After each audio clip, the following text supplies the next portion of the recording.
कमी गुंतवणुकीवर जास्त फायदा.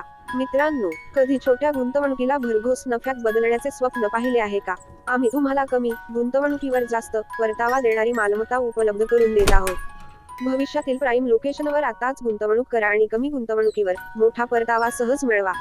आपल्या मालमत्तेच्या किंमतीत नक्कीच जलद गतीने वाढ होणार, कारण डी-रियासत संकल्प हा प्रकल्प जुना मुंबई पुणे महामार्गावरच आहे. त्यामुळे भविष्यात होणाऱ्या पुढील विकासाचा फायदा आपल्या गुंतवणूकदारांनाच होणार. 1. नवी मुंबई आंतरराष्ट्रीय विमानतळ लवकरच सुरू होणार. अगदी केवळ काही महिन्यातच. 2. पनवेल कर्जत लोकल ट्रेन लवकरच सुरू होणार. 3. मुंबई अटल सेतूला उरण अलिबाग रोड जोडला जाणार. 4. विरार अलिबाग कॉरिडॉर हा आपल्या प्रकल्पालगतच धावणार. तर वेळ वाया न घालवता आजच निर्णय घ्या. ही संधी पुन्हा येणार नाही. कारण सध्या तरी जमिनींच्या किंमती आवाक्याबाहेर गेल्या आहेत व दिवसेंदिवस वाढणारच आहेत. आजच संपर्क करा.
अधिक माहितीसाठी संपर्क करा.